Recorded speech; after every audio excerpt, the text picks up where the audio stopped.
Hello viewers, welcome to Okonko Academy. I would like to recommend that if you are new to this channel, you like and subscribe to this channel, and also you put us on post notification for you to be always notified on every new video uploaded.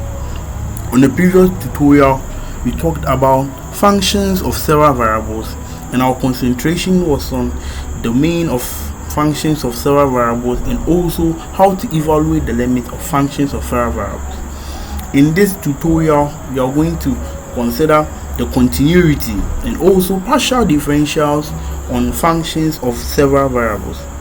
So with the continuity, let's consider a case study here.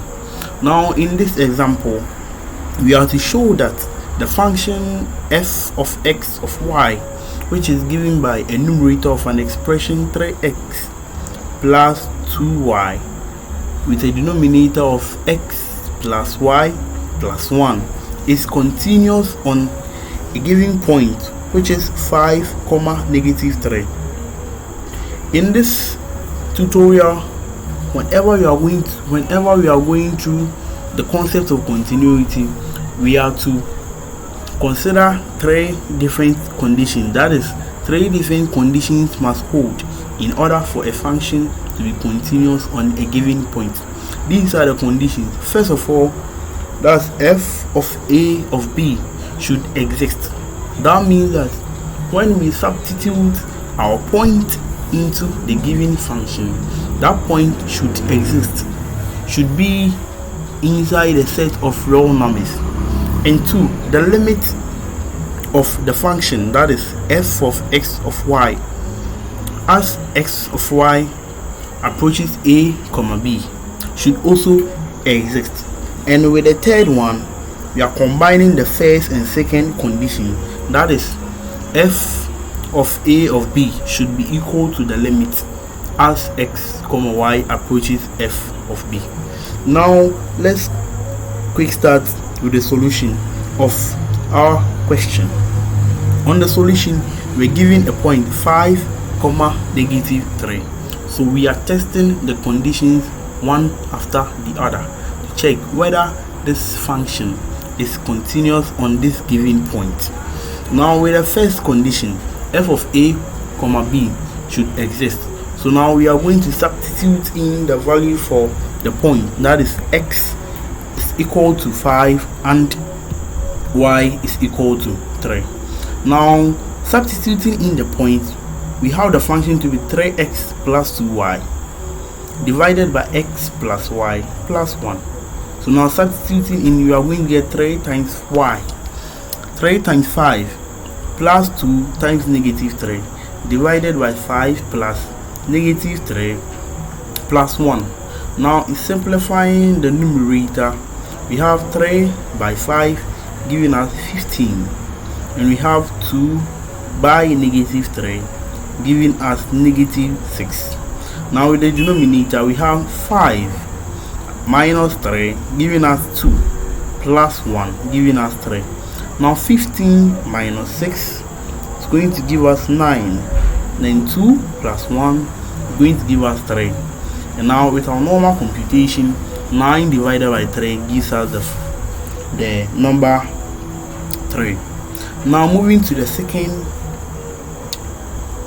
condition. Now with the second condition, you have to evaluate the limit as the function approaches the point 5, -3. So now as we evaluate the limit in the previous video or in our previous lesson on calculus, we are just going to substitute in the value for 5 and -3. So now in evaluating the limit, it is similar to the first condition. Now we are going to get the same answer as the first condition, that is going through the same approach with the first condition. Now we are going to get 3. Now you could see that 3 belongs to the set of real numbers. That means equation 2 is also ticked. Now with the third equation or the third condition, the limit should be equal to f of a of b. Now you could see that our f of a of b is 3, and we could also see that our limit is also 3. That concludes that the third condition also quotes. Now, all conditions being satisfied, we can now conclude that our function f of x, which is 3x plus 2y divided by x plus y plus 1, is continuous on the point 5, -3. Now, with the second example, we are given a function of x of y, that's a radical, and the radicand, expression of the radicand is 26 minus 2x squared minus y squared, and we have to prove whether this is continuous on the point 2, -3. So to my lovely viewers, I'm going to leave this one as a trial question for you to go through it. Now, having done with the continuity on functions of several variables, let's consider how to differentiate functions of several variables. Now, in our previous lesson on calculus, we saw that we normally use only one variable, either the function is in terms of x or is in terms of y. So therefore, we only get the x dy or dy dx.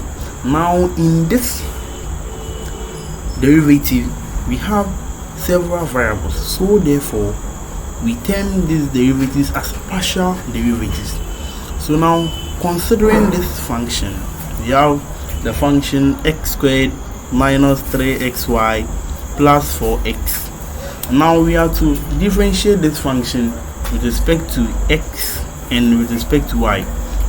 In the previous calculus lesson, you can see this notation, that's df dx, and this df dx is a direct calculus notation, but with this one we are considering partial derivatives, so therefore our notation is going to be del f del x, or it can be written as f subscript x.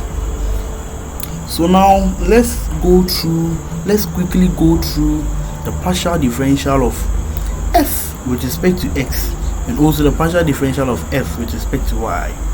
So now, whenever we are differentiating a given function, we always treat the variable we are not concentrating on as a constant. I repeat, we always treat the variable we are not concentrating on as a constant. So now, with the first one, we have to differentiate the function with respect to x. So now, if I differentiate with respect to x, that means you are going to differentiate each of the term with respect to x. So now, in our first term, we have x squared. Now, differentiating x squared, we are going to get 2x. Now, differentiating negative 3x y, we can see that our variable we are differentiating with respect to is x. So therefore, negative 3 and y are going to remain as constant. So now we are going to maintain the negative 3 and y. So differentiating only x, we know if we differentiate x, we are going to get 1. So now if we differentiate x, we are going to get 1. Then multiplying 1 by negative 3 and y, we are going to get negative 3y. That's the differential of the second term with respect to x. And now with the last term, we have 4x. Now differentiating 4x, we are going to get 4. Now with this knowledge, let's transfer it to the partial differential with respect to y. Now with respect to y, I always say we are going to treat the variables we are not concentrating on as constant. So therefore, our x squared is going to be a constant. So differentiating a constant will give you 0. And now differentiating this is similar to this. We are going to maintain our x, because our x here is constant because we are differentiating with respect to y. So therefore, differentiating y, we get y to be equal to 1, making us to get an expression of negative 3x. Now with the last term, we don't have any y there, so therefore differentiating 4x with respect to y is also going to give us 0, thereby resulting in this expression. Now considering another example, that's a function, a sine function of x squared plus 2xy. Now with this function, we are differentiating this function with respect to x. Now you can see that the expression x squared plus 2xy. If you are differentiating this with respect to x, first of all, you are going to apply the chain rule. So we are first going to differentiate the expression in the sine function before we differentiate the sine function as a whole. Now the expression in the sine function is x squared plus 2xy. Now differentiating x squared with respect to x will give us 2x, and differentiating 2xy with respect to x will give us 2y. Why? Because we have 2xy with respect to x, so therefore our y will be constant, 2 is constant, and differentiating x will give us 1, thereby giving us 2y. And now we differentiate the whole function, giving us cos x squared plus 2xy. Now applying the same idea to the partial differential of f with respect to y, the partial differential of f with respect to y.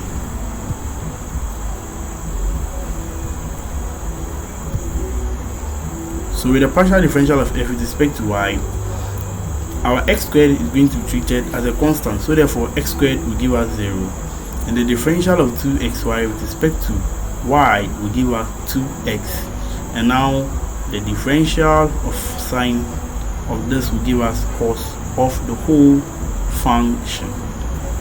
So therefore we are going to end here on this tutorial. Now in our next tutorial we are going to consider partial derivatives of higher order, that is f of xx, f of xy, and so on. So therefore I will urge you all to anticipate for our next tutorial video. Thank you.